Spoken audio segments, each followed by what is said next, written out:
O podcast que você ouve agora é uma produção da Central 3.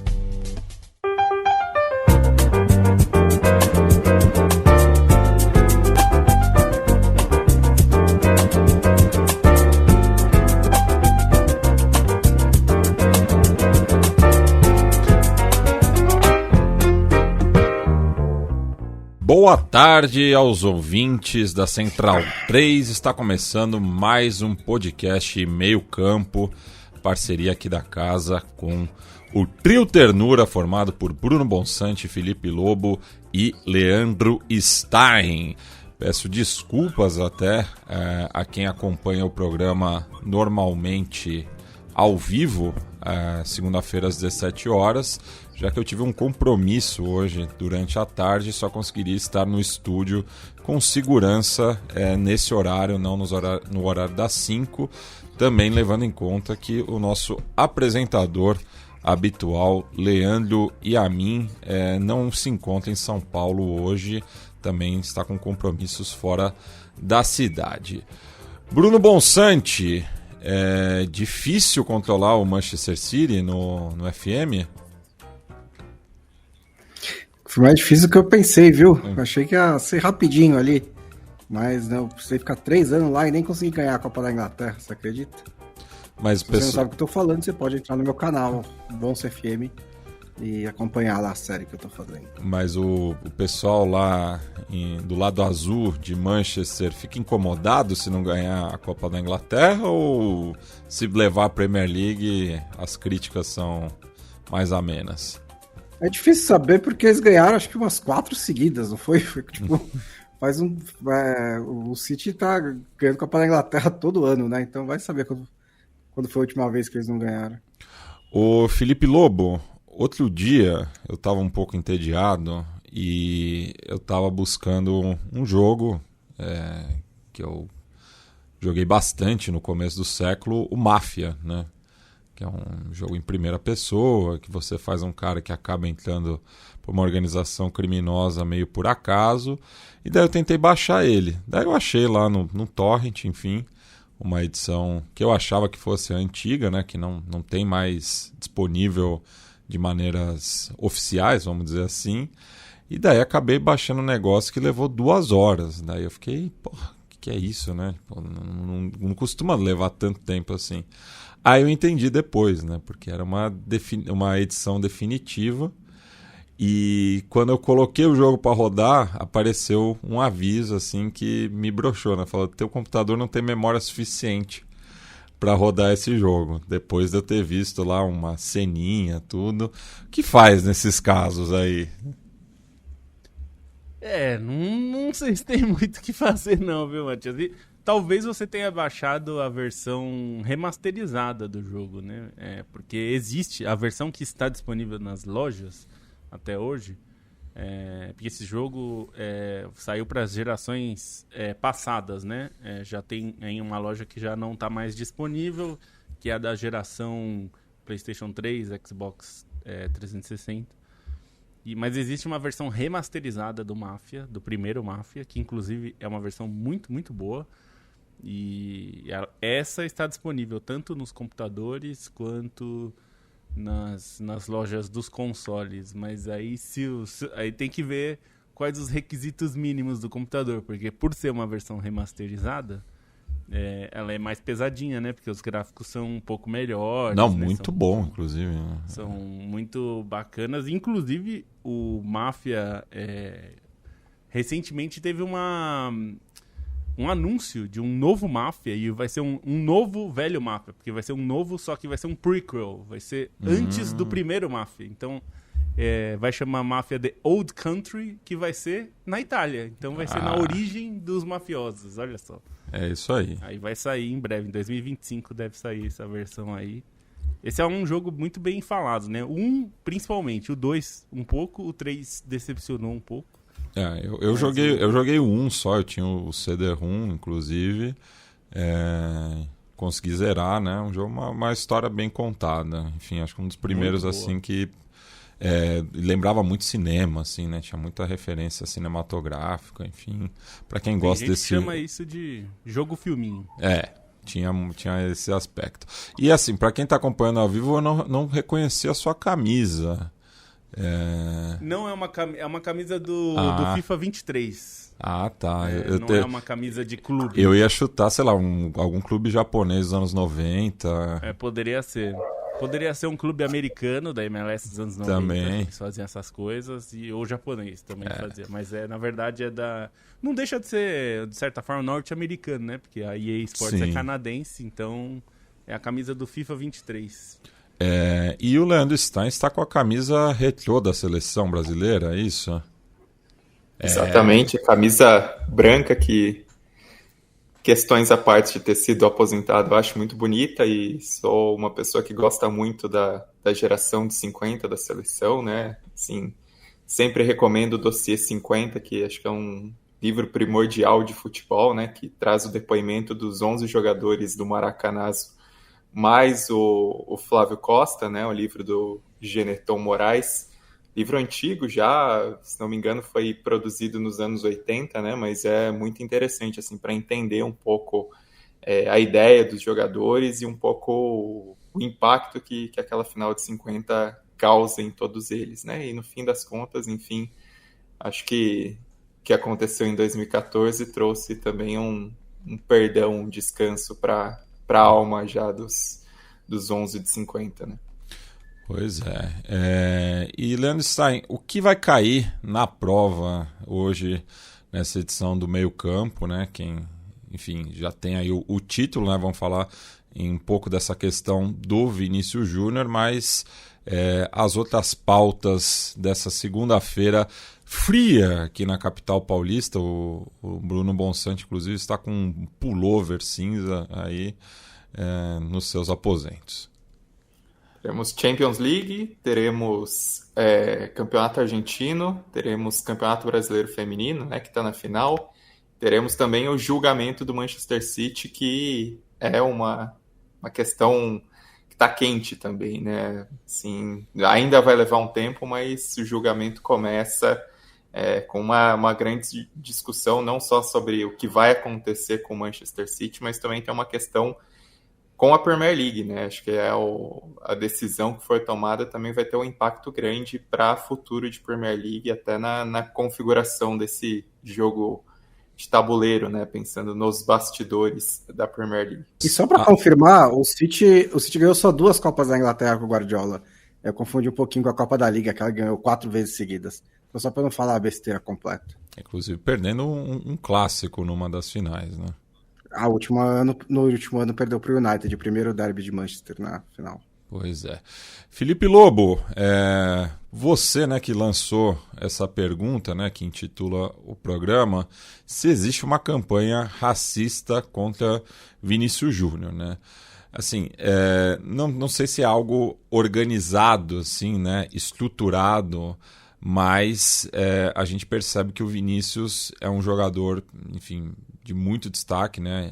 É a principal estrela do principal clube do futebol da atualidade.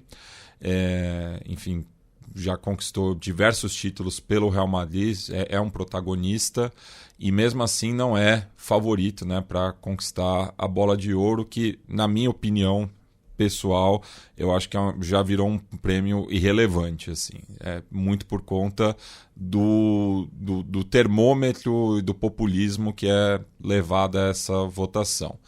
Mas eu acho que, para além disso, né, o Vinícius é um jogador que incomoda porque ele aponta, né, para as mazelas do futebol espanhol e, inclusive, tem sido uma voz dissonante em relação à organização da Copa do Mundo de 2030, que, como a gente já repercutiu aqui em outras oportunidades, vai ter um jogo no Uruguai pelo simbolismo, né, do centenário da competição, um na Argentina, um no Paraguai, e o restante vai ser jogado entre Espanha, Portugal e Marrocos, né, sendo a final no país norte-africano. Mas o Vinícius tem questionado justamente, né, a organização da Copa do Mundo na Espanha por uma questão que ele tem sentido na pele, né? Enfim, é um jogador negro e que rodada atrás rodada ele é alvo de ataques racistas por parte de quase totalidade das arquibancadas na Espanha. Pois é, eu acho que a final não vai ser no Marrocos. Pela minha lembrança, a final era no Marrocos, que a maioria dos jogos serão, enfim, mas... acho que deve ser na Espanha, que vai ser o país que mais vai receber jogos. Mas independente disso, tem uma questão que assim, incomoda bastante pelo que está acontecendo com o Vinícius. E o que aconteceu, assim, o que despertou esse fim de semana ser um fim de semana polêmico para o Vinícius foi porque ele foi um dos destaques do jogo. Eu diria que o principal destaque da vitória do Real Madrid sobre a Real Sociedad, marcou um dos gols de pênalti, e ele marca o gol e sai comemorando, fazendo aquele gesto bastante tradicional, muito comum, que é colocar o dedo na boca e pedir silêncio para a arquibancada. Eu, inclusive, sou dos que acham que isso daí não é provocação nenhuma, assim, a ponto de ser merecedor de amarelo, porque a gente vê, no Brasil hoje, o padrão é que se o jogador fizer isso, ele toma um cartão amarelo. Eu acho um completo absurdo, não faz nenhum sentido. Mas nem foi o caso da Espanha. O que aconteceu é que essa comemoração despertou uma série de artigos e discussões na Espanha sobre o comportamento do Vinícius. E o comportamento no sentido de ele ser um comportamento antidesportivo. Um mau comportamento. É isso que eles estão tratando. Tudo bem, assim, eu não levaria muito em consideração de maneira habitual um artigo do Mundo Deportivo sobre o Real Madrid, porque a gente sabe, mas o que me incomodou, assim, eu vi, porque um amigo nosso, né, o Thiago Arantes,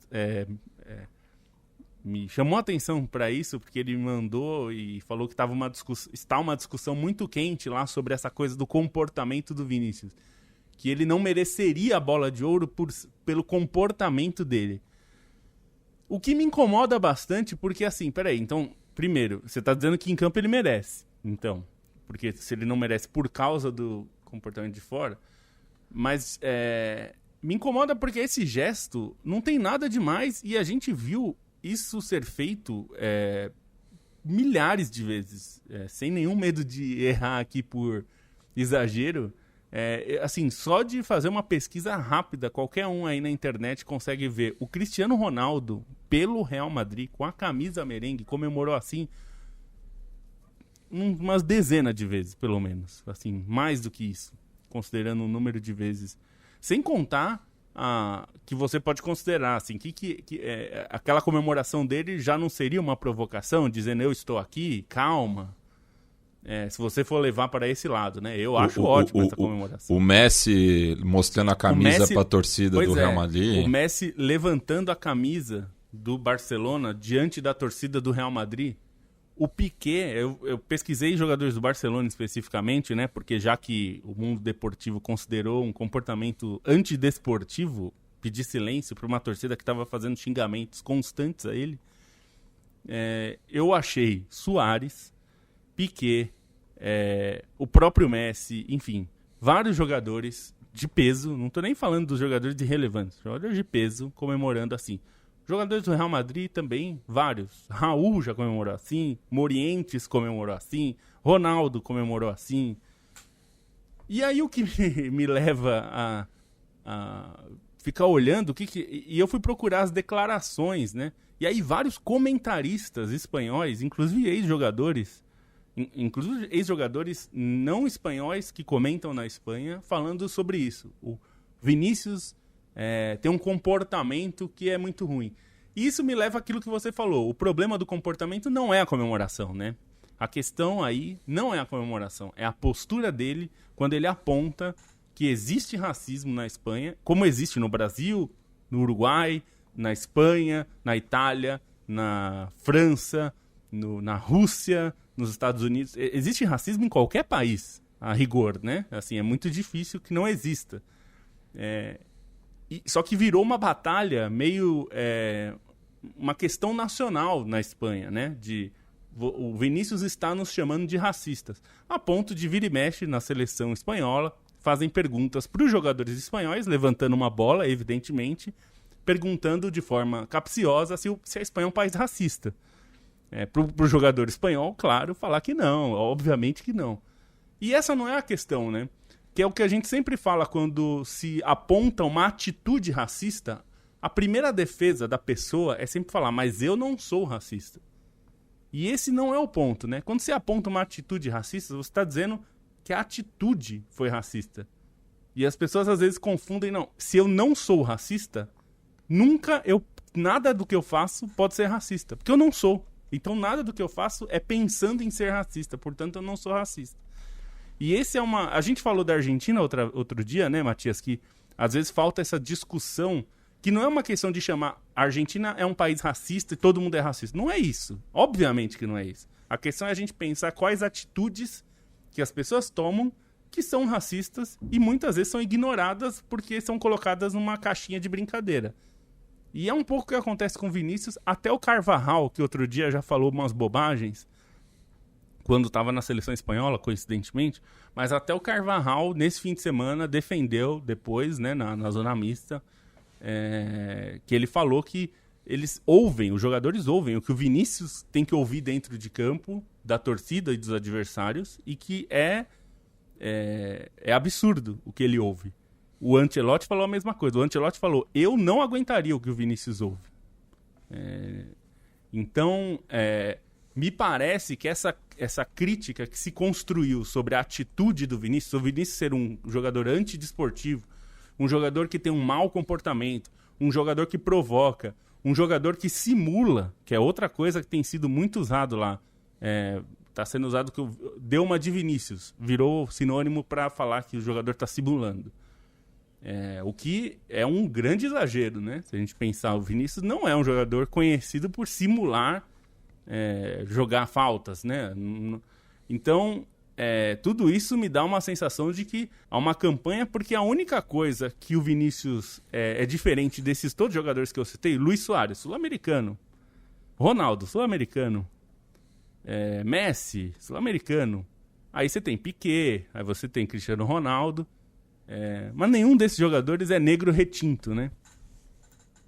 E nenhum deles teve uma voz tão ativa contra algo que está acontecendo naquele país, que é a Espanha, como é o racismo, e que pegou tão fundo que virou uma briga nacional dos espanhóis para se dizerem que não são racistas, se defenderem de uma acusação que supostamente o Vinícius faz contra o país inteiro, assim como aconteceu com a torcida do Valência, que se defende dizendo, não, mas a torcida do Valência não é racista. Como se, né, esse pensamento de se eu não sou racista, nada do que eu faço pode ser racista porque eu não tenho a intenção de ser. E racismo só seria possível se fosse intencional. O que é uma visão muito torta, né? Então, acho que tem algo aí que a única explicação que eu consigo achar é isso. O Vinícius é um homem negro apontando mazelas de um país que não quer que elas sejam apontadas. O que eu acho irônico da situação é que a Espanha está claramente com orgulho ferido, né? Ela parece que quer provar todas as oportunidades que não é um país racista, que não é um país que tem racistas, ou especialmente racistas. Só que toda vez que ela reage em relação ao Vinícius Júnior, ela meio que causa o efeito oposto, né? Porque essas reações, assim, tem as ofensas racistas que o Vinícius sofreu muito na temporada passada e, infelizmente, acredito que vai sofrer de novo em algum momento dessa, né? Não acredito que tenham simplesmente evaporado, embora algumas coisas tenham sido feitas, punições, torcedores banidos e tal. Espero que não aconteça, mas vai saber. E tem esse tipo de coisa que é basicamente resultado de uma antipatia que as pessoas contraíram pelo Vinícius Júnior.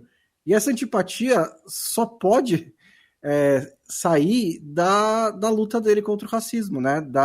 Das brigas que ele tem comprado contra o racismo no futebol espanhol. Porque não tem outro motivo, né? Assim, para o mundo deportivo, tem. Ok, é o Jornal de Barcelona. Mas ele é um jogador muito bom, que joga um futebol alegre, né? Joga um futebol de drible, de ir para cima. É um cara super simpático. Então por que o fardo em cima dele tá cada vez maior, né? Por que tá ficando cada vez mais difícil para ele só poder jogar futebol? A única explicação é por causa de quem ele é e por causa das coisas que ele faz, né? Por causa das brigas que ele tem comprado. Esse caso, assim, é tão ridículo, como disse o Lobo, botar a mão o dedo na boca para comemorar é algo que nem é mais provocação de tão banalizado que sabe? Em pelada, às vezes você faz isso e não dá briga. Vários jogadores já fizeram, é tipo um negócio super normal. E para mim é super do jogo, né? A torcida vai o jogador faz um gol, responde para a torcida. Até no artigo horrível lá do cara do Mundo Deportivo, além de tudo, né, o artigo é super mal fundamentado, né? Tipo, 5 parágrafos falando Vinícius não é um bom exemplo para as crianças. E, tipo, eu nem acho que jogador de futebol tem que ser. Tipo, jogador de futebol tem que ser jogador de futebol. Tipo, não é bombeiro também, não é, sabe? Não precisa ter um comportamento impecável como jogador de futebol, pode nunca perder a cabeça. Como diria o Tele Santana, eu quero jogador para atuar em campo, não para ser meu genro. Exato, eu sou um pouco dessa linha, mas nem acho que é isso que o Vinícius fez, né, sabe? Ele nem cruzou a linha, né? Tipo, lógico que tem um limite, né?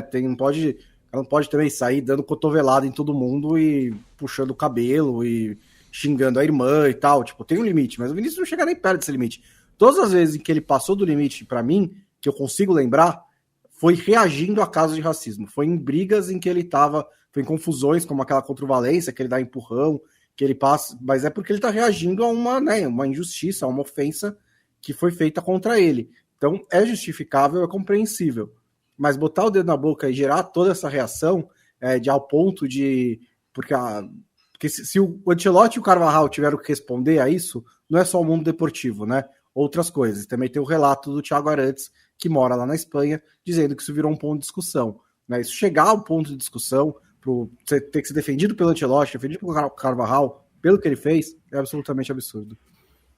Vou ser bem breve sobre o assunto por 2 questões. Uma, porque eu sou contra a dar palco para opinião de otário, e outra porque, como o Matias bem abriu, assim, a bola de ouro cada vez é um prêmio supérfluo, né? Mas, assim, impressionante a maneira como inventam motivos para deslegitimizar o possível prêmio do Vinícius, né? Uma foi, enfim, alçar o Rodri à posição de bola de ouro, e acho que uma discussão válida porque se atém ao futebol. Outra foi tentar alçar o Carvajal, que aí também já parecia uma loucura, e agora é isso, né? E assim, 2 pontos.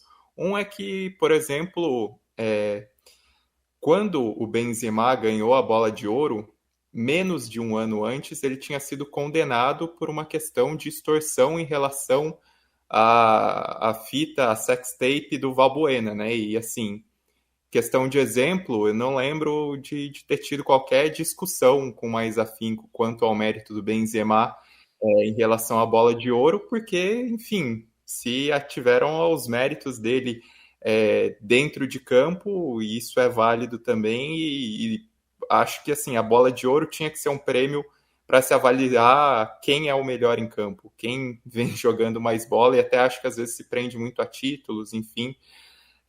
Acho que é uma discussão, se colocam isso do Vinícius, que é totalmente sem fundamento, por que não se discutiu, por exemplo, o Benzema, né? E é só para mostrar um pouco que é o caso de 2 pesos e 2 medidas.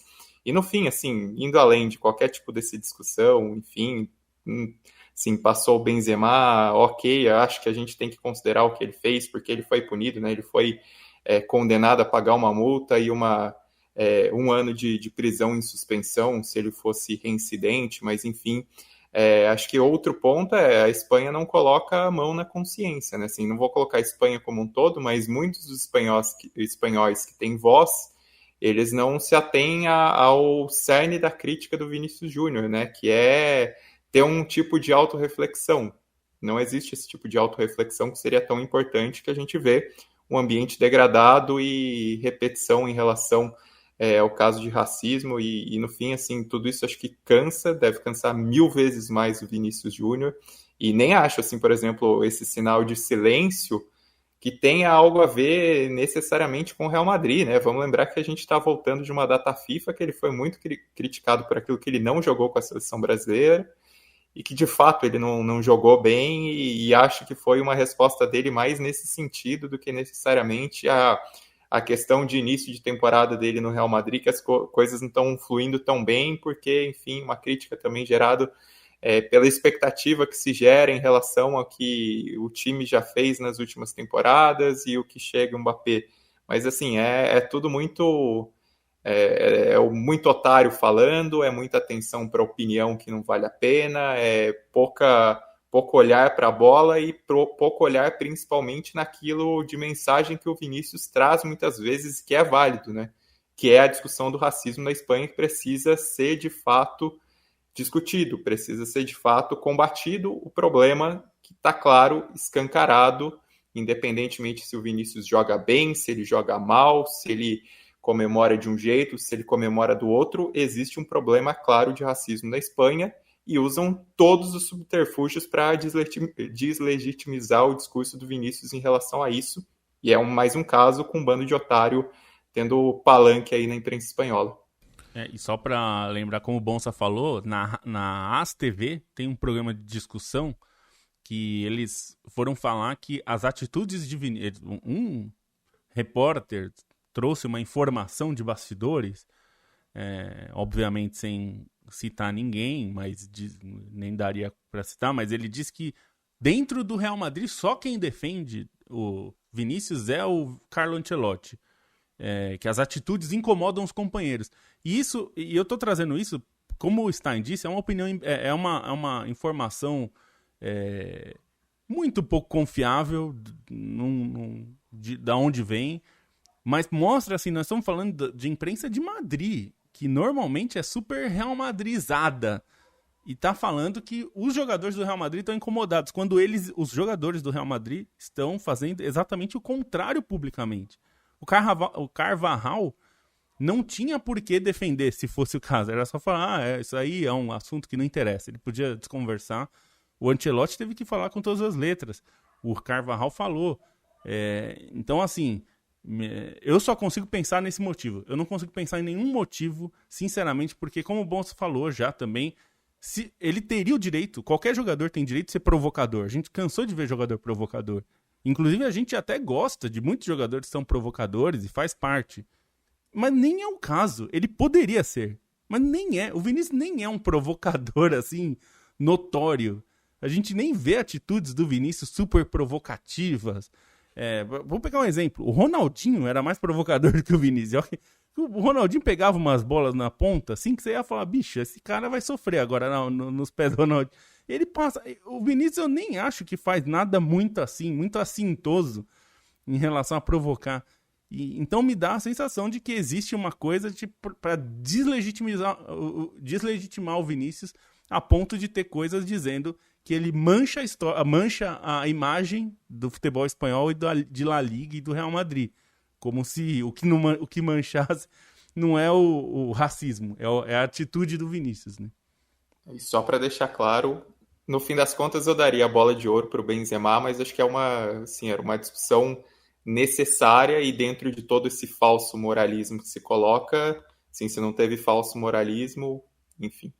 Exatamente, esse é o caso, né? Se questiona o Vinícius, deveriam se questionar os outros também, né? Mas não é o caso, né? Então... o Suárez teve uma longa e produtiva carreira na Espanha e quando ele chegou lá ele já tinha mordido 3, né? O Cristiano Ronaldo, com seu caso. E um episódio de racismo também. E também tinha um caso de racismo, claro. E só fazendo uma errata, né? Ainda não está confirmada, né, a sede da final da Copa do Mundo, nem na Espanha, nem no Marrocos. O que está confirmado é que são 11 estádios espanhóis que vão ser utilizados, né, durante a Copa do Mundo de 2030, 6 marroquinos e 3 portugueses, né? Então, por conta dessa disparidade, acredito que vai ficar entre Marrocos e Espanha, até pela conta do rodízio entre os continentes, né? Enfim. Eu jogo uma moeda aí, Mate. Eu te pago uma cerveja se for no Marrocos. Eu duvido. Enfim, que os marroquinos estão querendo construir um novo estádio em Casablanca, né? Que seria um argumento que será forte. No Santiago Bernabéu, já dou o estádio. Porque o Camp Nou tá correndo por fora também, né? Não, jamais que a Espanha vai colocar a final da Copa em Barcelona, mas assim, é mais fácil colocar em Marrocos. E falando no Real Madrid, o atual campeão da Champions League estreia amanhã, né, terça-feira, 17 de setembro, recebendo o Stuttgart no Santiago Bernabéu, né? E o que esperar aí dessa primeira rodada de 8 que teremos nessa fase... Como que a gente pode chamar? Não é mais grupo, né? Mas essa fase... Fase da Liga. Fase da Liga. Isso. Não sei o que esperar, na verdade, né? Tem muita gente já decretando o sucesso do novo formato da Champions League antes dele começar, né? Então, só porque vê a tabela ali, tipo, tem Milan e Real Madrid, tem Milan e Liverpool, Inter e City, quantos jogaços vai ter. Mas a gente vai ter que ver, né? O que vai acontecer ainda, né? Como que os clubes vão encarar esse novo formato, porque é um formato muito diferente, a gente já falou bastante sobre isso, é um formato mais longo, acrescentou mais 2 datas, potencialmente mais outras 2, caso para os clubes que ficarem de 9º a 14º lugar, tem várias variáveis, a tabela vai ser muito próxima, né? Então, assim, saldo de gols vai valer bastante para você ficar, às vezes, pode ser a diferença entre se classificar ou não, então... Tem que ver exatamente como que os clubes vão encarar. Eu acho que no começo, né, assim, como novidade, vai ser obrigatoriamente interessante, né? Você vê as primeiras rodadas, já tem jogo grande, né? Você tem um Milan e Liverpool nessa primeira rodada, o Milan não começou muito bem a temporada, o Liverpool perdeu a primeira no fim de semana. Esse próprio jogo Real Madrid e Stuttgart, o Stuttgart uma das, acho que dá para falar até surpresas da última Bundesliga, né? Não se esperava que fosse tão bem assim, mas terminou no grupo de classificados para a Champions League, vai enfrentar um Real Madrid que começa a temporada também, além de todos esses problemas, né, não jogou muito bem contra a Real Sociedad, além da questão do Vinícius, e não faz um bom começo de temporada, né, então pode ser um jogo mais equilibrado também, né, e para quarta-feira já tem Inter e City, que pode ser um jogaço, né, porque a Inter tá bem, o City tá sempre bem, né, o Haaland não para de fazer gols, então tem esses jogos, os jogos eles são interessantes na teoria, né. O ceticismo que eu tenho é se ao longo de um longo campeonato, de uma fase da liga mais longa, o quanto esses jogos o quanto esse vai ficar arrastado, o quanto os clubes, os técnicos vão realmente encarar todos os jogos com força total e se vai realmente funcionar dentro desse calendário. Mas nesse começo, como a gente não tem resposta para nada disso, a gente pode só aproveitar os grandes jogos. Eu fiquei pensando muito na experiência de telespectador, né? Porque assim, a primeira rodada... Geralmente, a primeira rodada de um campeonato é quando a gente está mais sedento para acompanhar aquilo, né? Até por abstinência, agora também por curiosidade. E, enfim, esse formato novo da Champions, ele foi criado para a televisão, tá claro. Ele foi criado para gerar mais dinheiro para a televisão para os clubes, né? Patrocínio, enfim. Então, acho que isso acaba refletindo, né? E como, pelo menos essa primeira rodada, que é só Champions...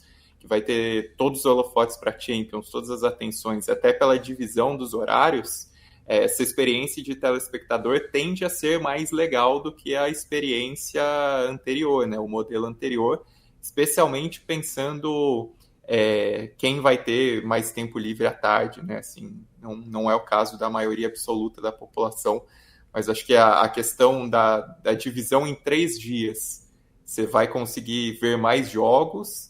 E os próprios dias são divididos, né? Tem 2 jogos no primeiro horário e 4 jogos no segundo horário. Então, acho que vai ter uma possibilidade de acompanhar mais jogos que vai ser mais interessante e vai ter um olhar mais direcionado também, né? Como a gente tem essa questão dos confrontos de pote 1 agora, né? Que a gente não tinha antes, a gente vai ter jogos na Champions, já nessa fase de liga, com um cara de, sei lá, quartas de final de mata-mata, né? Semifinal de mata-mata. Então, acho que isso também acaba direcionando um pouco mais os olhares, gerando mais empolgação, quando antes existiam jogos pesados e tudo, mas muito mais dependentes de uma fração limitada do sorteio, né? Dentro daquilo que existia de cruzamento, especialmente de pote 1 dos cabeças de chave com os campeões nacionais, com pote 2 de times mais pesados. Agora, acho que o fato de ter, além desses confrontos de pote 1 e pote 2, que muitas vezes são interessantes, esses confrontos diretos de pote 1, direcionam mais nosso olhar e, assim, financeiramente tende a ser melhor para a UEFA, melhor para os clubes, e é por isso que eles estão apostando nesse formato. Mas tenho a mesma dúvida do Bonsa, assim, a questão do longo prazo, como é que isso vai se sustentar com o passar do tempo, especialmente nas últimas rodadas, especialmente também quando esse formato já não for uma novidade, né? Porque a questão é a seguinte, assim, a gente tá achando que vai ser, porque é muito difícil ficar entre os 8 primeiros. É muito difícil, você tem que ganhar, sei lá, 15, 16 pontos dos 24. Mas é muito fácil ficar entre os 24 primeiros. Acho que, 10 pontos, 11 pontos deve ser mais do que deve ser o bastante para se classificar. Então, assim, a gente tá achando que os clubes vão se matar para ficar entre os 8 primeiros. E eu não sei se isso vai acontecer. Porque também, no cálculo, assim, porque você vai se matar 8 rodadas para jogar 2 a menos. Em vez de você jogar 8 rodadas mais ou menos, e aí jogar 2 jogos a mais. Sabe? É um cálculo que você tem que ir fazendo. E acho que pode ser que em algum momento, se chega na 5ª rodada, você tem já um Borussia Dortmund que quase não tem chance de chegar em 8º, mas está garantido entre os 24. Então o que ele vai fazer nas últimas 2 rodadas? Botar time em reserva, tanto faz. Né? Você tem poucos incentivos, de 9º, 10º, 11º. Você tem ali, você pode pegar talvez um sorteio mais fácil e tal, mas não é questão de vida ou morte, né, para você continuar na competição ou não, né? Essa questão tá só ali no 25, 24, no 27 e 26, né? Que é lá embaixo que vão ser os clubes mais fracos. Então, eu quero ver como que os clubes vão encarar isso, como que a gente vai chegar na última rodada, como que vai ser essas brigas, o quanto eles vão realmente querer botar tudo em campo em momentos, assim, decisivos, né, de campeonato europeu, de campeonato de Liga Nacional, né, momentos de calendários pesados de Liga Nacional também, né, começo do ano, fim de ano, as Copas costumam começar, então você já tem mais jogos também, tem o calendário de Natal na Inglaterra, então tem um monte de questão que a gente vai ter que ver. Eu tenho algumas preocupações, mas principalmente essa de saber o quanto eles vão querer mesmo terminar entre os 8 primeiros. Acho que tem muito de empolgação, né, da galera agora por uma mudança, e eu até entendo. Eu acho que uma mudança era necessária dentro do que a gente já tinha falado aqui, né, que a fase de grupos realmente não estava muito interessante nos últimos anos. Não sei se essa seria a mudança ideal, mas enfim... também não sei se existe uma mudança que seria ideal, né? É muito difícil tornar uma competição atraente quando a gente tem um problema, como a gente sabe há bastante tempo, que é um problema que a UEFA não tem como mexer, né? Ou pelo menos não tem uma influência tão grande, que é a disparidade entre os superclubes e os outros clubes, né? Não sei, a UEFA poderia até trabalhar nisso, mas o ponto crucial que é para essa diferença, que é justamente o dinheiro de TV e das ligas locais, né, principalmente, é algo que eu não sei se a UEFA tem muita influência. O que ela poderia fazer, a gente já até falou aqui, talvez direcionar mais os investimentos aos países, né, participantes, para tentar distribuir mais o dinheiro. Mas existe um limite do que se pode fazer também, né? E tem outro ponto, que é a UEFA... está tentando se proteger da ameaça constante de uma Superliga, né? O famoso você entrega os anéis para não entregar os dedos, né? Então, acho que tem esse aspecto. Eu quero ver, na verdade, a grande questão para mim é como lidar com esse calendário, porque o calendário, a gente sempre fala do calendário brasileiro, que é muito ruim, mas não quer dizer que o europeu seja ótimo, muito pelo contrário, o europeu é muito complicado, o inglês é péssimo, inclusive, do ponto de vista, sem comparar com o Brasil, porque aí qualquer calendário parece mais ou menos bom, Mas o calendário inglês já é ruim, né? A gente já tem um problema grave no futebol inglês há bastante tempo. Durante muito tempo foi usado como um dos argumentos para que os ingleses não iam longe na Champions, né? Hoje em dia isso já caiu um pouco, até porque os ingleses ficaram tão ricos que ficou difícil, mas durante muito tempo houve essa discussão. Será que o calendário não está prejudicando os times ingleses? Então, nesse aspecto, a UEFA piorou a situação. E aí essa que é a questão. Como lidar com isso de uma maneira mais efetiva, né? E aí, assim, algo que a UEFA não fez nesses últimos, pelo menos, 20 anos que ela já vem falando disso, e poderia ter feito melhor, é a questão do fair play financeiro. Lembrando que o fair play não é para equilibrar o jogo, mas para, pelo menos, evitar fraudes e quebradeiras, né? Que foi o objetivo. E ela falhou nisso, né? A gente vai falar daqui a pouco do Manchester City. Um dos motivos do City ter escapado da punição da UEFA foi porque a UEFA comeu bola. E eu tô aqui dizendo comer bola porque essa é a melhor das hipóteses, né? Tô considerando que a UEFA errou. Ela não acusou e não formalizou a acusação contra o Manchester City dentro do prazo. Foi essa tecnicalidade que impediu o Manchester City ser punido. E mesmo em casos onde ela fez isso dentro do prazo, como no caso do PSG e do próprio Manchester City, as punições foram muito leves, né? Foram multas de 30 milhões de euros, o que para esses times aí é um troco de pinga quase, e limitação na inscrição de jogadores, o que para alguns times, por exemplo, os turcos, que sofreram com ausência das competições europeias por 1 ou 2 anos, o Milan sofreu com isso. A própria Juventus recentemente entrou em um acordo e ficou fora por 1 ano, também por questões envolvendo fraude fiscal, né? E então eu acho que a UEFA foi leniente. Ela poderia, mesmo que o objetivo não fosse equilibrar o campeonato, não era, mas você pelo menos aplicar uma regra para impedir que os clubes façam injeções de dinheiro que eram ilegais dentro daquelas regras. Isso a UEFA poderia fazer, não fez. Acho que o fair play financeiro hoje já ficou ultrapassado, mesmo para o modelo do que ele foi criado, precisa de um novo. Acho que essa discussão, isso a UEFA pode fazer. Talvez o que o Bayern de Munique defende há uns 20 anos, de um teto de gastos, ou um teto salarial, enfim, alguma coisa precisa ser feita nesse sentido. E eu nem digo que é só para equilibrar, porque você nunca vai equilibrar esses times fortes, times ricos. Isso é a natureza desse esporte, porque a gente não vive numa liga fechada como os americanos, e não vai viver. Não é a mesma coisa e não tem como ser. Agora, você pode impedir que haja... ou você pode, pelo menos, incentivar que os clubes façam crescimentos que não sejam artificiais, né? Que você consiga um crescimento que beneficie o futebol e não que o inflacione e prejudique.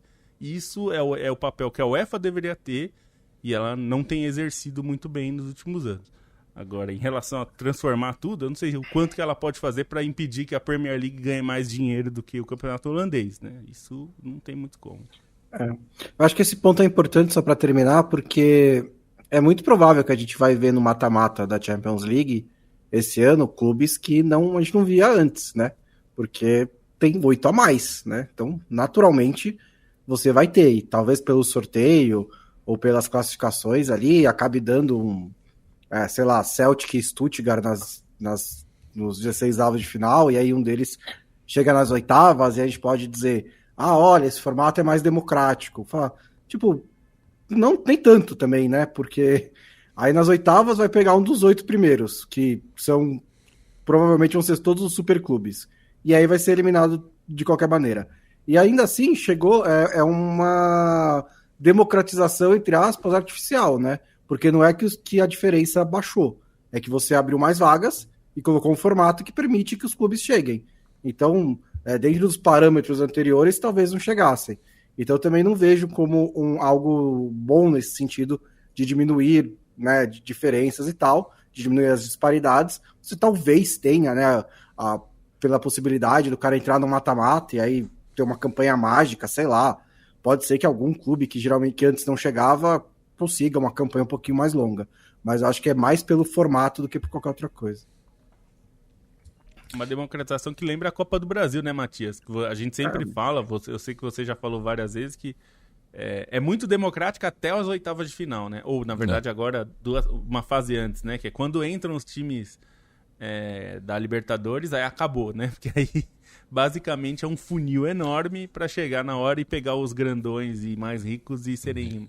E um massacre. Né? E raramente alguém surpreende, né? Como a gente teve, né? Até campeões nas edições mais antigas. Passar aqui uma rodada para valorizar, né, quem está acompanhando o nosso trabalho ao vivo. Nico Rodrigues sempre presente, Cecília Madeira, Eduardo Vilhena. Inclusive o Nico Rodrigues disse que estava vendo o vídeo do Lobo sobre o PS5, parou para acompanhar e volta logo depois. O Júlio Lima reclama aqui da fumaça no céu de Belo Horizonte. Renan Marques de Souza, Pedro Halpe, pergunta, né, qual é o melhor jogo de amanhã na Champions, né? Eu acho que o destaque é esse Milan e Liverpool, né? Acho que apesar de Real Madrid e Stuttgart poder entregar algo também. O Gladson Rafael Nascimento cita aqui um lance de pênalti não dado ontem mesmo, até checando no VAR, no jogo entre Maringá e Anápolis pela a Série D. Inacreditável nas palavras dele. O Edson Santos Abreu disse que só acha que não dá para o Vinícius levantar essa bandeira em relação à Espanha 2030 e amanhã assinar para ser garoto da Arábia Saudita 2034. Enfim, uma provocação aqui também. O Arthur Cristal nos manda boa noite. O Francisco Pedrosa comenta aqui que a Copa do Mundo virou World Tour, né? Vai ser jogada em 3 continentes, 6 países diferentes. O Nico Rodrigues lembra também, né, para o Bonsa que na projeção que estão fazendo 7 ou 8 pontos já dá para se classificar entre o 9º e o 24º. Matheus Vieira diz que deu tempo de pegar o ao vivo. Grande abraço. E o Getro Martins também nos manda uma boa noite. Diz que chegou atrasado, mas deu tempo de deixar o like e o joinha, né? Então sempre agradecendo aí o pessoal que nos acompanha ao vivo, seja segunda ou sexta-feira. Passamos aqui rapidamente pela nossa quebrada sul-americana, né? Já que a Superliga Argentina chegou à sua metade, né? Foi disputada a 14ª rodada nesse último final de semana, ainda está sendo disputada, né? Temos ainda um jogo nessa segunda-feira a ser realizado, né? Entre o Independiente Rivadavia de Mendoza e o Defensa e Justiça para fechar essa uma 14ª rodada, são 27 no total, então passou da metade, né? E temos a surpresa, né, do Vélez Sarsfield na liderança, abriu 5 pontos de vantagem nessa rodada em relação ao segundo colocado, que no momento é o Atlético Tucumã, que foi goleado pelo River no Monumental. O Vélez, que acabou visitando o San Lorenzo ali no Nuevo Gasômetro, uma rivalidade muito forte, né, entre os dois clubes.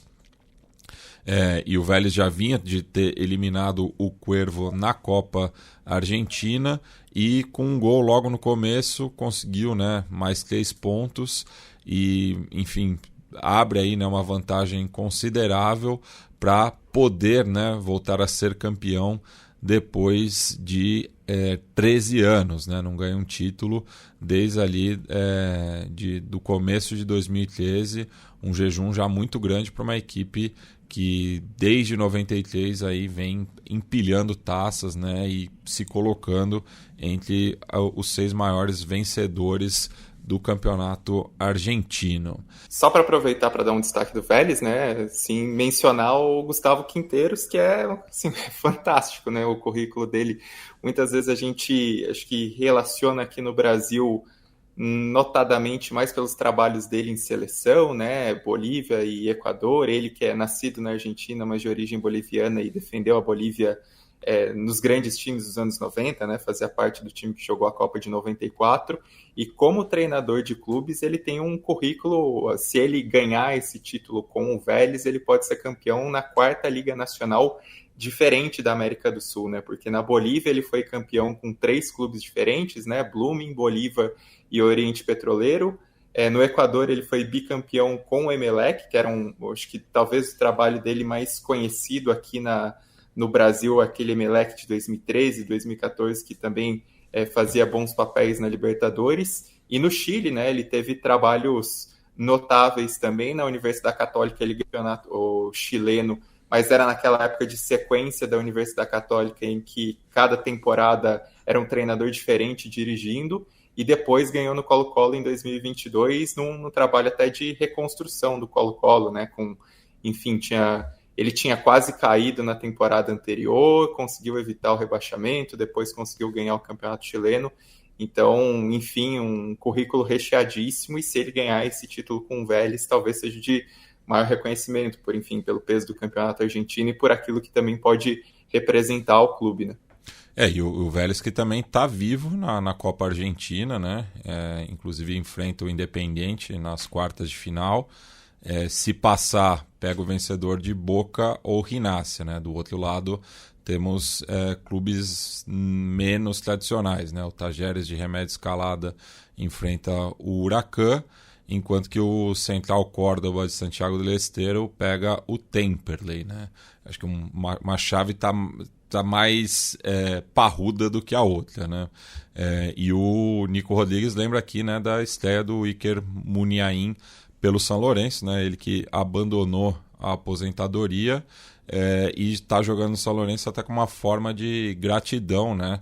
Já que o clube ali, né, que hoje joga em Barro Flores, serviu de guarida, né, para jogadores bascos no contexto da Guerra Civil Espanhola, né? Então tem essa relação bastante antiga, né, entre o São Lourenço e os bascos, né? E falando no Chile, né, que o Stein lembrou um pouco, né, dessa trajetória do Gustavo Quinteiros. A Universidade de Chile abriu 7 pontos de vantagem em relação ao Colo-Colo, que não jogou o clássico nessa rodada contra a Universidade Católica, porque a Federação Chilena aproveitou para o Cacique descansar, né, nessa rodada prévia da Libertadores, né, já que teremos quartas de final da Libertadores também nessa semana, e o Colo-Colo enfrentará o River Plate.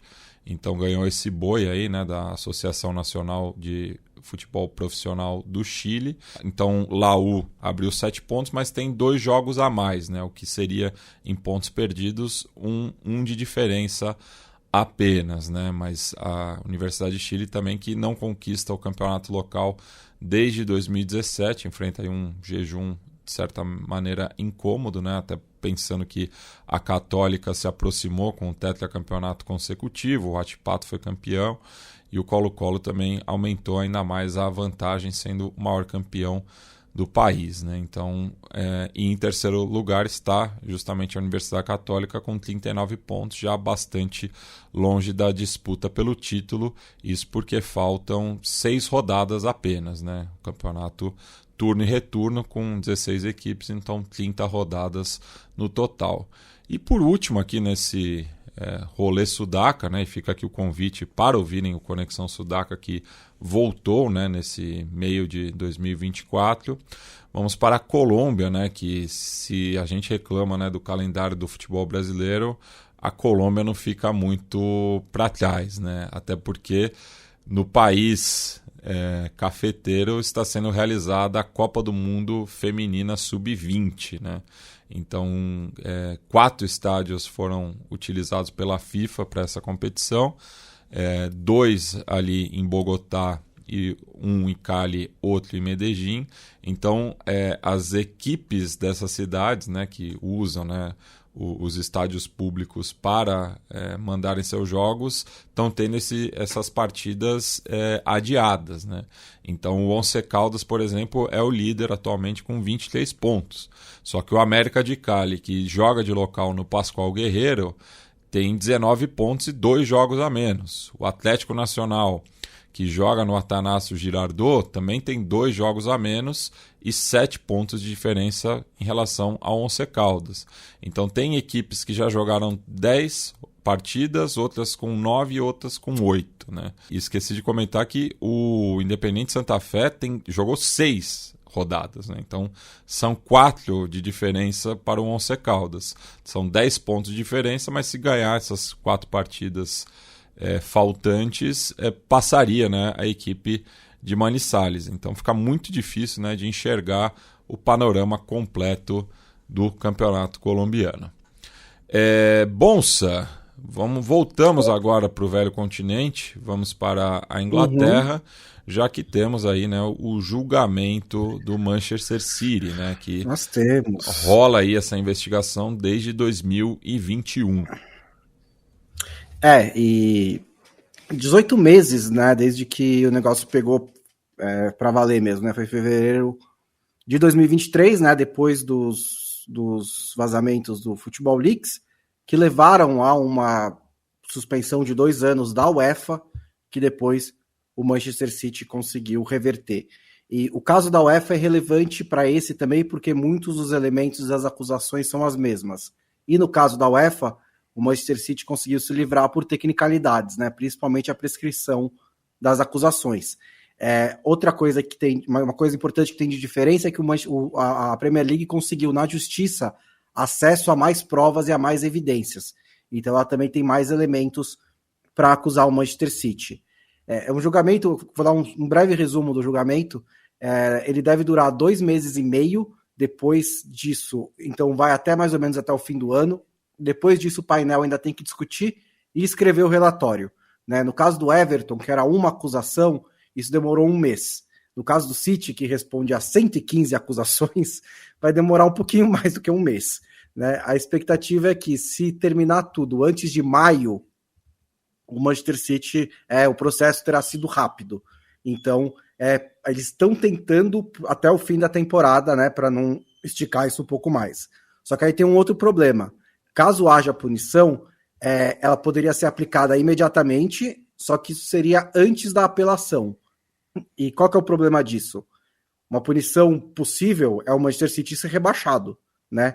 E aí, se você aplica para a próxima temporada, e aí o City ganha na apelação, você tem um problema monstruoso em mãos.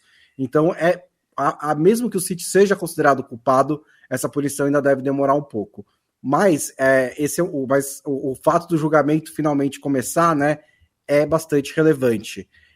Entre as acusações do City, as maiores são de não fornecer informações financeiras precisas. O que isso quer dizer? É basicamente aqui que entra a questão dos patrocínios de Abu Dhabi, que é basicamente se o City declarou os patrocínios que recebia de empresas de Abu Dhabi, dos Emirados Árabes, que é dona do clube, na sua integridade, ou se só declarava parte e a outra parte ele não declarava, né?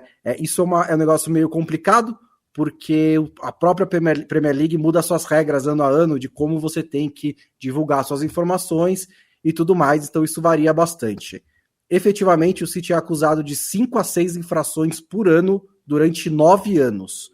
Essas são as maiores, são 54 infrações de não fornecer informações precisas. Aí tem 14 infrações de não fornecer detalhes precisos de pagamentos de jogadores e treinadores. O que isso significa? Pagar os caras por fora sem entrar na contabilidade do clube. Isso seria, os 2 casos que foram citados pelo Football Leaks são do Yaya Touré, que recebia dinheiro como direitos de imagem, né? Aqui do Brasil isso é regularizado e tudo mais, né? Mas é direitos de imagem para o Yaya Touré, e o caso do Roberto Mancini, né, que quando era treinador do Manchester City, segundo o Football Leaks, tinha também um contrato com o Al Jazeera, que é o clube também do mesmo dono dos Emirados Árabes, em que ele trabalhava 4 dias por ano e ganhava mais do que ele ganhava no City. Então, para totalizar ali uns 3 milhões de libras de salário. Aí tem 7 acusações de violação das regras de lucro e sustentabilidade, essas mesmas que o Everton, Nottingham Forest foram punidos, né? Não pode ter perdas de mais de 105 milhões de libras, transações com terceiros, todas essas coisas. Tem 5 de ter violado o fair play financeiro da UEFA, porque a Premier League exige que os clubes ingleses também cumpram o fair play financeiro da UEFA, e 35 acusações de não cooperar com a investigação da Premier League, ou seja, de tentar atrapalhar, né, o trabalho dos investigadores, tentar não cooperar com a investigação.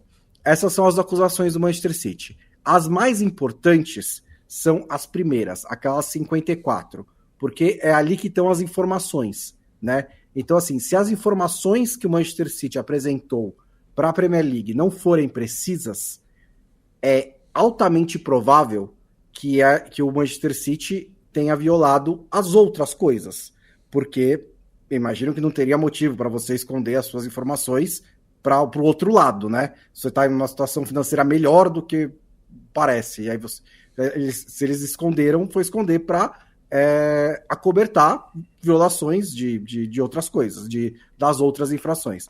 Então, essas são as principais. Se o julgamento terminar dizendo que o Manchester City não apresentou a totalidade dos patrocínios de Abu Dhabi, por exemplo, é muito provável que, se você tirar isso da conta, ele também não vai ter cumprido o fair play financeiro da UEFA, nem as regras de sustentabilidade, e por aí vai, né? Aí vira uma bola de neve. As consequências disso, assim, podem ser gigantescas, porque assim, é um processo legal, vai ter um julgamento, vai ter argumentos, são advogados, ótimos advogados, eu imagino, então tem tudo isso. Mas você tem um clima de que o City não pode escapar impune, né? Chegou não só entre os torcedores, entre a imprensa, mas entre os próprios clubes, né? Os próprios clubes estão observando isso e falando, tá bom, e aí, vamos logo com isso daí, porque a gente tá aqui super travado e esses caras passaram 9 anos aparentemente violando as regras. Talvez, não foram julgados ainda, não foram condenados ainda. Guardiola, tá bom? É inocente até que se prove o contrário, beleza.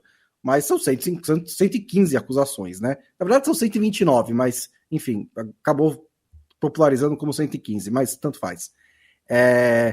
O cenário pior possível, assim, e aí pior para a Premier League também, né?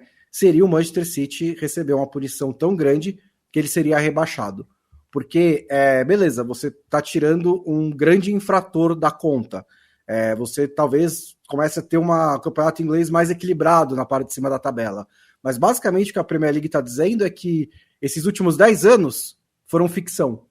O Manchester City ganhou, mas não deveria ter ganhado porque o Manchester City não cumpriu as regras. Só que não dá para voltar e fazer os 10 anos de novo, né? Você pode até mudar os títulos se quiser, tipo, dá para lá e tal. Só que, e aí? Tipo, o Manchester United vai, quando foi vice-campeão com o Mourinho, ele vai tipo, fazer um desfile, porque o Liverpool, todas as vezes que perdeu com o Klopp, não vai, né? Sim, vai ser títulos xoxos, mesmo que isso acontecer. Não sei nem se vai chegar a tudo isso. É só que, se a punição for extremamente pesada, vai deslegitimizar demais a Premier League. E, ao mesmo tempo, a punição não pode ser branda, porque senão vai ter meio que um caos. De novo, se o Manchester City for condenado, senão vai ter um caos entre os clubes, entre todo o ecossistema da Premier League.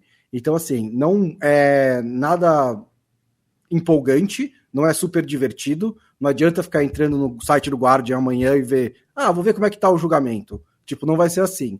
Mas ele começou hoje, ele provavelmente terminará no fim do ano e talvez, até o fim da temporada, saia o relatório e saia a decisão do painel independente, que depois tem que ser acatado ou não pela Premier League. Então esses são os passos e essas são as acusações e essas são as consequências do que pode acontecer. E como você falou, tem a possibilidade de recurso e certamente o Manchester City vai usar se for condenado. Então é muito provável que mais um ano aí pela frente, porque se for condenado em maio, vai ter mais um ano aí de recurso até ser julgado. E uma coisa muito importante que a gente fez matéria na época da Trivela, que muito torcedor, assim, eu não digo nem torcedor, mas muito que o próprio Manchester City às vezes usa um discurso de que a prova que a gente não fez nada errado é que a gente ganhou o recurso da UEFA. E isso não é verdade. O processo que o próprio Manchester City abriu lá no Tribunal Arbitral do Esporte, o que esse processo mostra é o contrário. O City cometeu irregularidades que estão ali provadas. O City não contestou as irregularidades, ele contestou o processo, que houve erros de processo.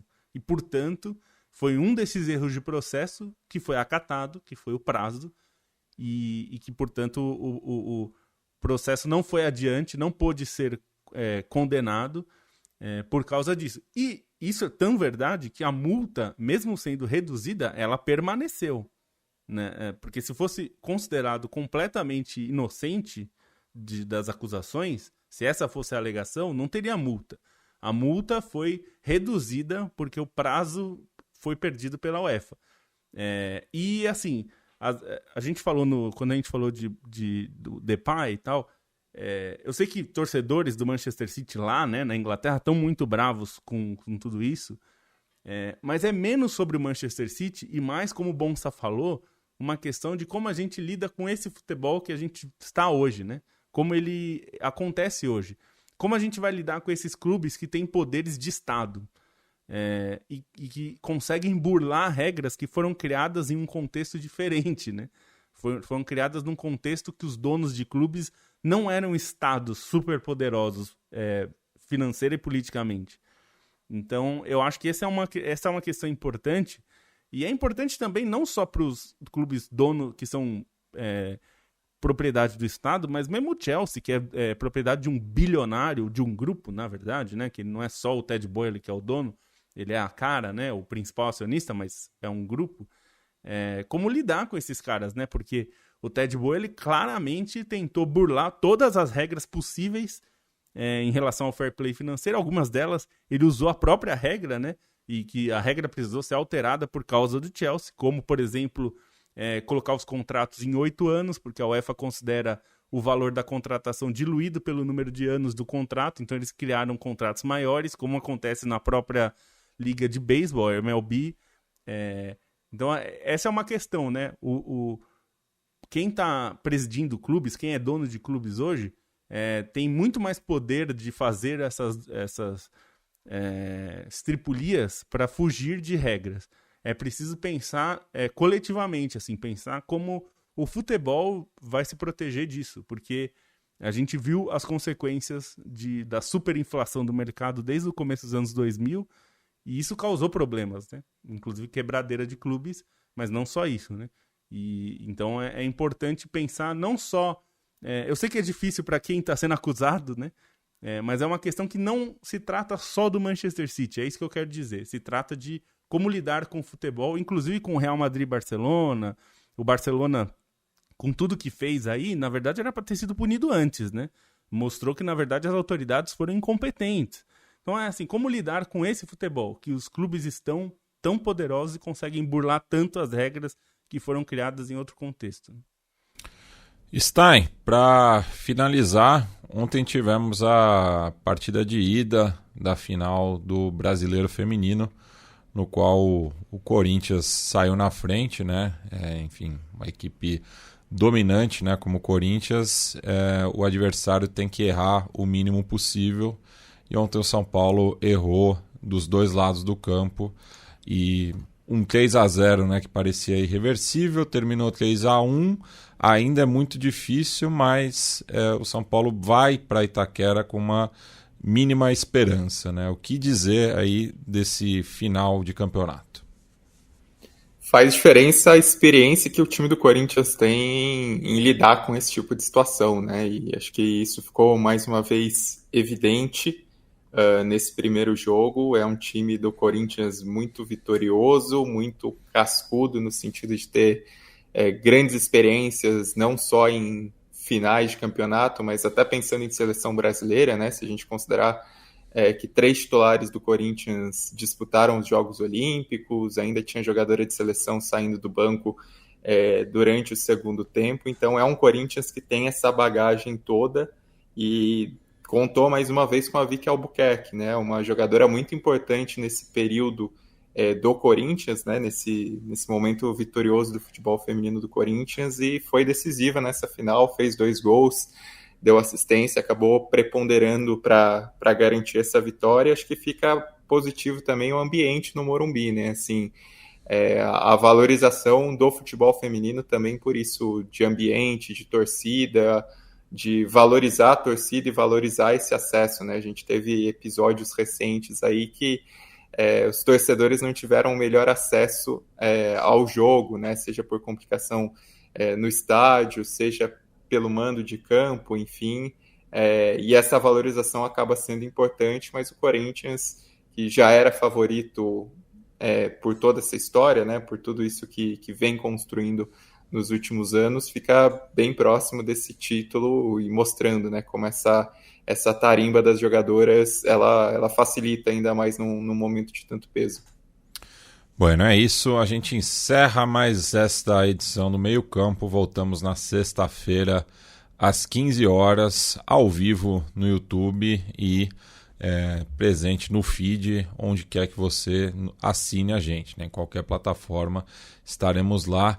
Inclusive o Nico Rodrigues aqui fez um último comentário, né, dizendo que não achou Conexão Sudaca no YouTube Music. Eu vou falar com a nossa equipe técnica para solucionar isso, mas o Meio Campo está lá também, né? No YouTube Music, no Spotify, no Deezer, enfim, onde você nos escuta, dá um salve, avisa aí para a gente sempre conseguir atualizar os episódios. É isso, até sexta-feira.